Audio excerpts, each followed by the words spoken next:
আপনাদের অনেক ধন্যবাদ আমাকে আমন্ত্রণ জানানোর জন্য। স্পেসিফিকভাবে যে বিষয়টি নিয়ে আজকে কথা বলছেন, তরুণদের এবং নারীদের সুস্বাস্থ্য এবং রিপ্রোডাক্টিভ হেলথের বিষয়টি। আনম্যারিড যারা রয়েছে, অবিবাহিতদের জন্য রিপ্রোডাক্টিভ হেলথের চিকিৎসা অনেক সময় পাওয়া যায় না। আমরা নারী, শিশু এবং যুবকদের নিয়ে বিশেষ নীতি আমরা গ্রহণ করব। আমরা ১ কোটি নতুন চাকরির ব্যবস্থা করব। কৃষি খাতে অনেক চাকরি হবে, স্বাস্থ্য খাতে, পরিবেশ খাতে।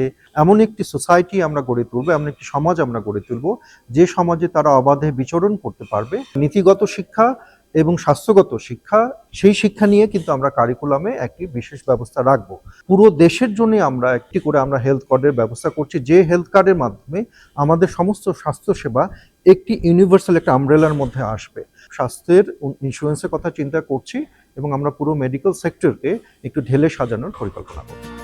আমি নিজের থেকে যেটা উপলব্ধি না করব, আপনি আমার উপরে চাপিয়ে দেবেন, আমি সেটা মুখস্থ করব, আত্মস্থ করব না। একটা আপনার বিশ্বাস আর একটা আপনার বলার জন্য বলা। গণতন্ত্র দেব এই অঙ্গীকারে আমি আমার দেশটা স্বাধীন করেছিলাম এবং দেশের জন্য একটা আরো উন্নত ভবিষ্যতের জন্য চেষ্টা করেছি। উচ্চবিদ্যালয়ের জন্য এক ধরনের শিক্ষা, সাধারণ মানুষের জন্য এক ধরনের শিক্ষা।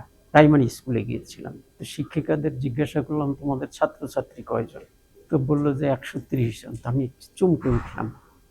যখন স্কুলটা প্রতিষ্ঠা হয় তখন খুবই পপুলেশন কম ছিল। গতবার এই বছর 6-এ ভর্তি করার সময় সর্বোচ্চ ভর্তি করছে, কিন্তু দুর্ভাগ্য হলো বলতেছে যে ক্লাস 6-এ আসার 6 মাস পরেও একটা দুটো মেয়ের বিয়ে হয়ে যাচ্ছে। আমরা অনেক বেশি মুসলমান হয়েছি, এখন অনেক বেশি হিন্দু হয়েছি, অনেক বেশি খ্রিস্টান হয়েছি। একটু এইভাবে চিন্তা করে তাহলে দেখব অনেক সমস্যার সমাধান হবে। তরুণদের সুস্বাস্থ্য অত্যন্ত জরুরি একটা দেশ জাতি গঠনের জন্য, এটা খুবই গুরুত্বপূর্ণ বিষয়। কিন্তু সুস্বাস্থ্য যখন কথাটা বলি তখন খুব সুনির্দিষ্টভাবে তরুণের অন্য শরীরবৃত্তীয় যে বিষয়গুলো আছে সেই বিষয়গুলো উঠে আসে, কিন্তু যৌনতার বিষয়টা বা প্রজনন স্বাস্থ্যের বিষয়টা এটিকে আড়াল করে রাখা হয়।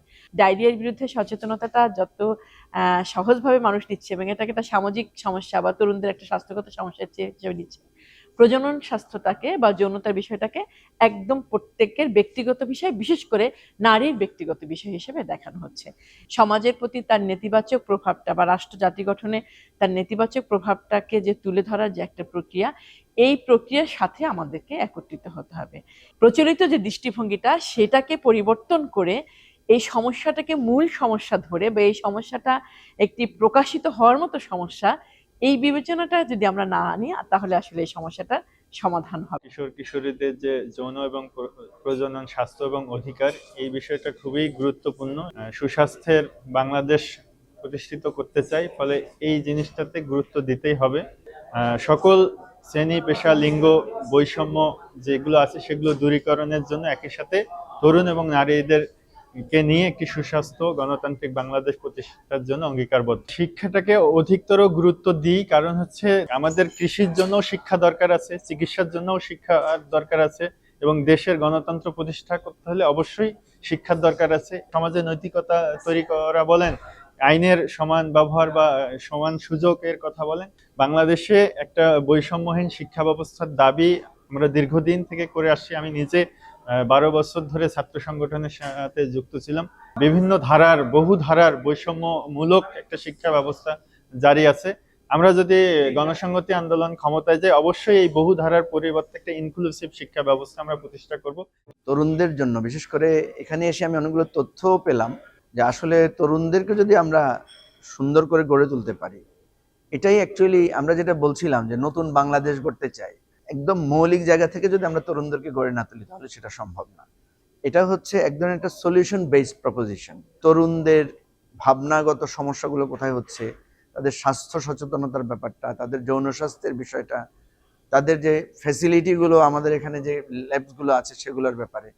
আমরা পুরুষরা রাস্তায় একটা বাস দাঁড়িয়ে, মানে হয়তো একটা মসজিদ বা একটা পেট্রোল পাম্প, ইভেন আমাদের দেশে তো এখনো খোলা জায়গায় মানুষ তাদের প্রাকৃতিক কাজ সারে, কোথাও একটু জ্যাম ট্যাম হলে, একটা নারীর পক্ষে তো কোথাও একটা জ্যাম হয়েছে দেখবেন আপনি পুরুষরা তাদের কাজ সেরে নিচ্ছে কোনো না কোনো ভাবে, একটা নারীর পক্ষে তো এটা সম্ভব হচ্ছে না। তাহলে আমাদের ট্রান্সপোর্টেশনের ভেতরে, আমাদের মানে বাসগুলোর ভিতরে বা আমাদের যানবাহনের ভিতরে একটা ব্যবস্থা রাখা যায় কিনা, যেটা উন্নত দেশে আমরা দেখি সব জায়গায় আছে। প্রথমত আমরা মনে করি যে তরুণদেরকে সামাজিকভাবে তাদেরকে গুরুত্ব দেওয়া, তাদের যে সুস্বাস্থ্য, তাদের যে অর্থনৈতিক সমৃদ্ধি, যে বাংলাদেশের তরুণরা উদ্যোক্তা হয়েছেন, অনেক কর্মসংস্থান করার পিছনে একটা নিজস্ব উদ্যোগে কর্মসংস্থান হচ্ছে। আমরা শুধুমাত্র তরুণদেরকে নিয়ে চিন্তা যেমন আমাদের আছে, আবার সিস্টেমেটিকলি তাদেরকে ইনকর্পোরেট করার চিন্তাও আমাদের আছে।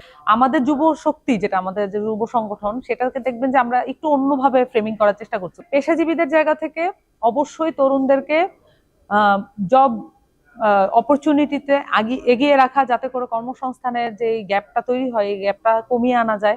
যুগের সাথে তাল মিলিয়ে চলার জন্য তরুণদের আসলে কোনো বিকল্প নাই। নারী তো মাইনরিটি না, বাট এটা একটা স্পেশাল কেস যে নারী মাইনরিটি না হয়ে মেজরিটি হওয়া সত্ত্বেও সে প্রান্তিকতার লেভেলে পড়ছে। যদি নারীরা যোগ্য না হয় এবং টেবিলে বসে, সেক্ষেত্রে অনেক পুরুষের চক্ষুশূল সে হতে পারে।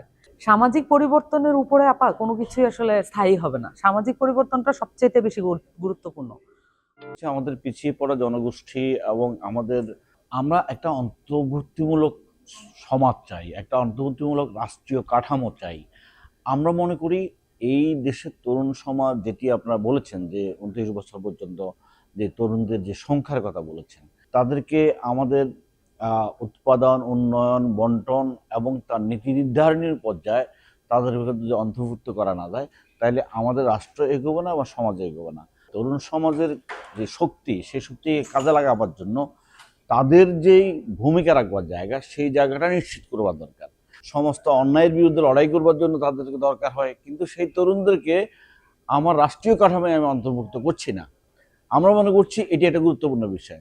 একই সাথে তরুণদের যে স্বাস্থ্যের কথা, তরুণদের কর্মসংস্থানের কথা, এবং তরুণ শুধু শক্তি হয় না, যতক্ষণ পর্যন্ত তার কর্মসংস্থান নিশ্চিত না হয়, তার অর্থনৈতিক নিরাপত্তা নিশ্চিত না হয়, এবং অর্থনৈতিক নিরাপত্তা, কর্মসংস্থান নিশ্চিত হওয়ার মধ্য দিয়ে সেই তরুণ সমাজের শক্তি হিসাবে তৈরি হয়। শুধু স্বাস্থ্য বলতে মানুষের শারীরিক স্বাস্থ্য নয়, মানসিক স্বাস্থ্য একটি গুরুত্বপূর্ণ বিষয়।